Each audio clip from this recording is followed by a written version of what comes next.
Welcome back to Everybody Loves Juju. I wasn't quite ready. I'm sorry, guys. My lighting. So listen, there's an exciting conversation uh, right now in regards to, in my opinion, the National Player of the Year race and who's the front runner and who should be considered in this conversation um, for the race. And let me pause for a second. Yeah, and who is the front runner, uh, and so on and so forth. So I'm gonna put a video out with as much detail as I think I can provide that to me can solidify where we are in this front runner race. Certain sports writers, uh, they tend to drive the narrative often and overlook facts. The name of my video is Facts Over Feelings. Has to do with a lot of stats. It has to do with, um, skill set and skill level and just where we are, right now in this race. Okay, so sports writers in the beginning, few like ESPN and Vocal, I don't know how to pronounce his name. They predicted JuJu Watkins and then Paige and possibly I think Hannah was another one. And then recently I heard the prediction was like Paige, and then they created this narrative between Hannah and Juju, which to me is not okay because right now, after that Louisville game and I think another game, Paige to me is not even in that conversation as far as the top uh, contenders for best player in basketball right now. Paige with her 2 for 11 against Louisville, and I can't remember. I can look it up. Whatever. She also had another slump game, and her own player on her team, Sarah Strong, is outplaying her at the moment. So no, I'm not gonna include Paige in as a front runner. Okay, and that's the thing that we talk about when we talk about privilege. Okay, and when we talk about um, and if you're looking at the moment like at stats and things like that. Now when we look into all the conferences and we look at what I think the two front runners are, which is Hannah Hildago and JuJu Watkins, um, and we look at stats and things like that. Let's just take offensive leaders. JuJu is at 24.6 today. Hannah's at 24.6 today. That could change if Hannah today against UConn scores higher than that, for instance, right? Um, in terms of assist, if I'm not mistaken, Hannah could be like, and when we say this, it's like if you look at their stats and so forth, um, Hannah is like slightly. She could be slightly in 9 games played. Let's say Hannah plays 35 minutes. Let's talk about that. Let me give you some stats. Hannah plays uh, 37 minutes. Juju plays on average 32.6 minutes. Um, Juju's 8.4 field goals made. and 18.8 field goals attempted, where Hannah's 8.7 field goals made, 18.8 field goals attempted. Juju is shooting better than she did last year on her field goal percentages at 46.9. Hannah is shooting a 46.2 field goals. 3 points. Um, Juju averages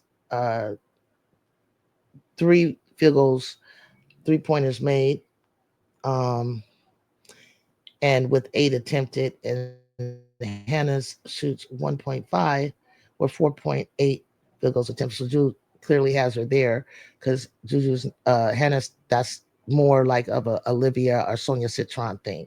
So Juju has her there. Um, and with the percentage of field goals of 3 pointers, Juju leads her at 37.3 3 pointers, and Hannah's at Hannah leads her. My apologies. She shoots less. She's at 39.5 3 point 3 point percentage.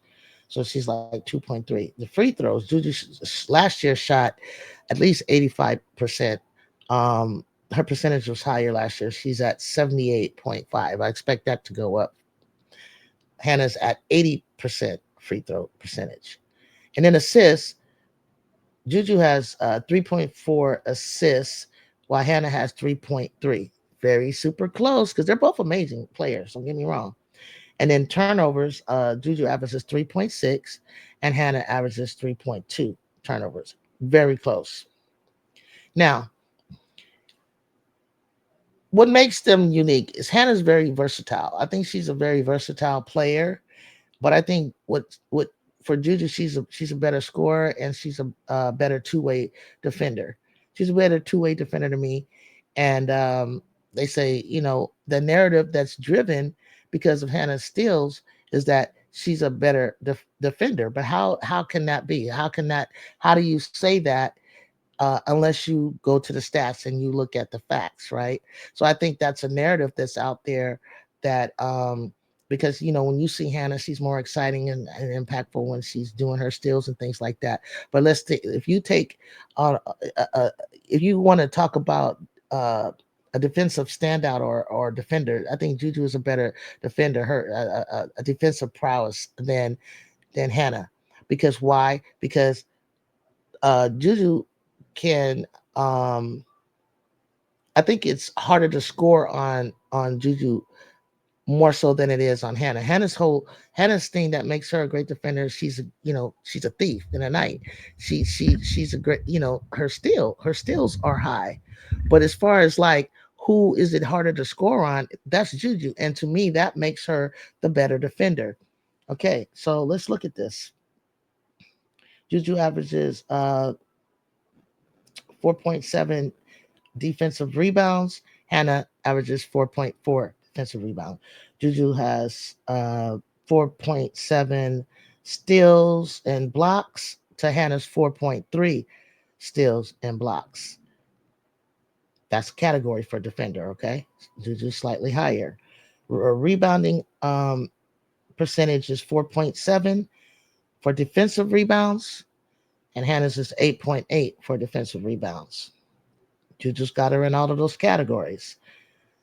Um, Steals, Juju is 3.3. Hannah is 4.8. Hannah gets her in the steal category, as I was mentioning.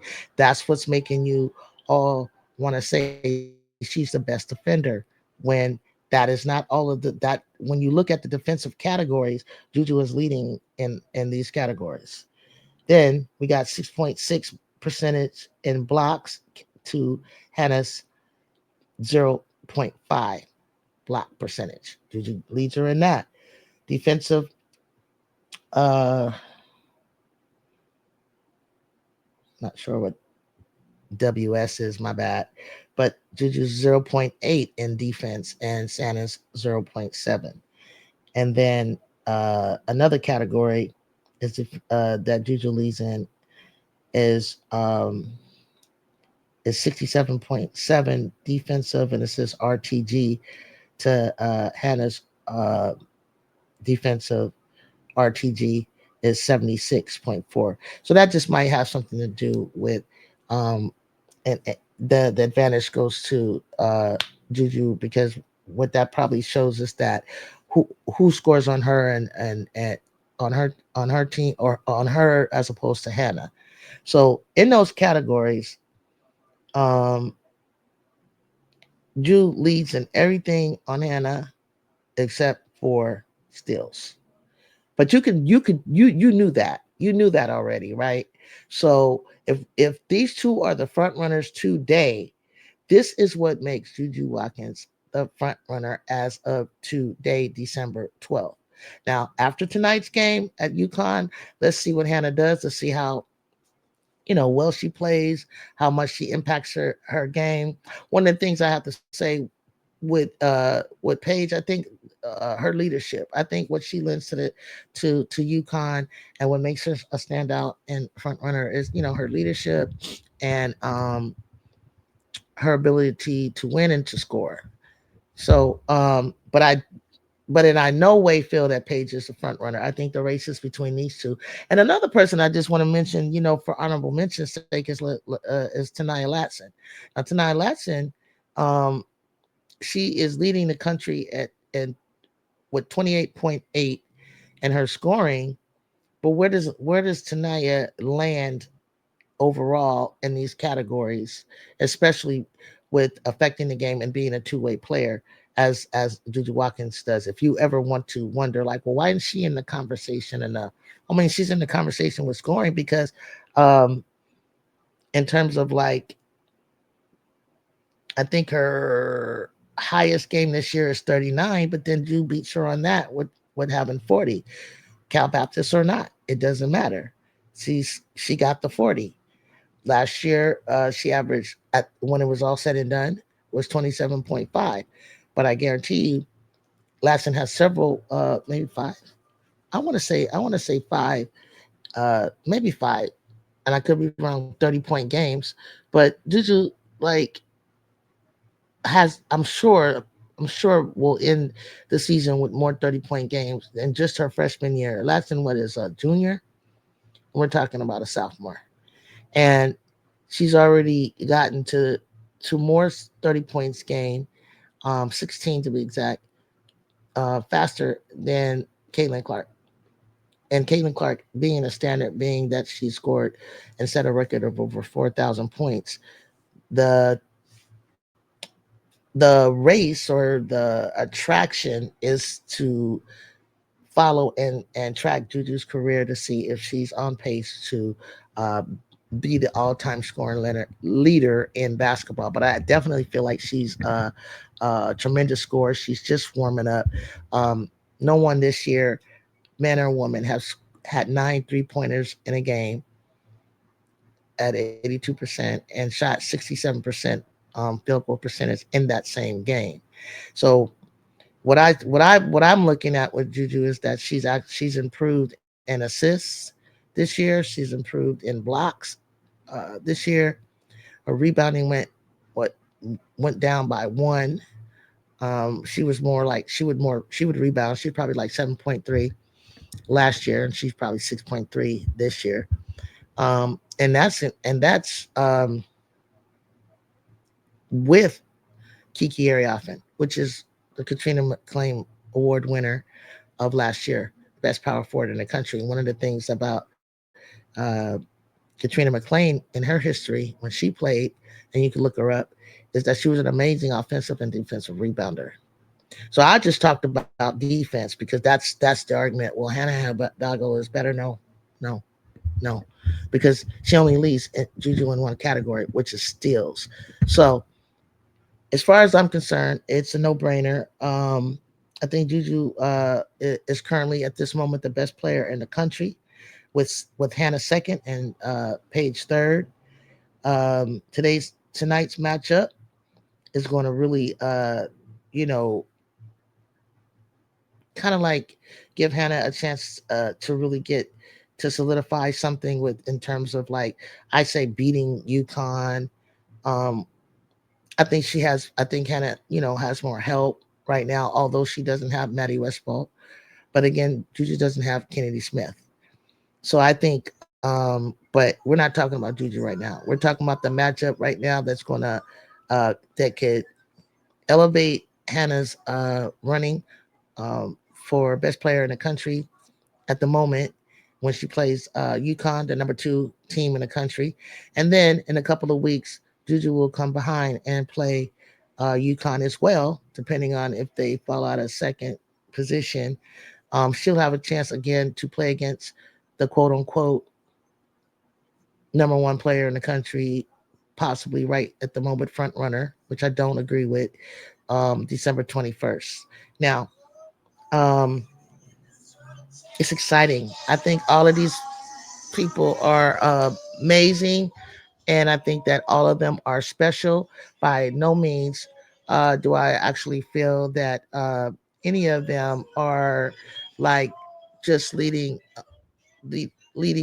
And I'm sorry, as I was saying, I think that all three are amazing. Even more than that, I see a lot of players that I think are all very versatile, or they are, just excellent, and are playing amazing ball right now.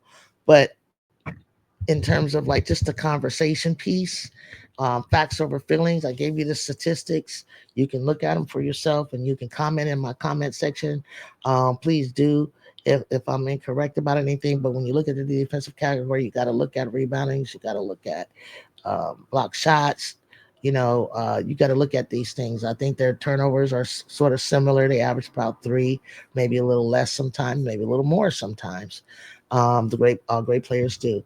But I think in terms of the front runner race, I just want to lay this down and record this as I feel that JuJu Watkins is the front runner, and I gave you the stats, so it's facts over feelings. If you have a comment, you want to comment, please do. I'd love to hear it and give me your opinions, but stick to the facts and not so much the feelings and not so much the narratives, that are being driven out there. When you do, let's stick to stats, let's stick to facts, and I gave you the categories that you need to look at. Okay, and with that being said, I'll see you on the next time. If this is your first time following me and it's the first time you've heard of me, stick with me. I am a USC Trojan fan and I am a JuJu Watkins supporter. And with that being said, but I'm also a realist and I can look at the game from a basketball lens and from a statistical lens. And yeah, bye on.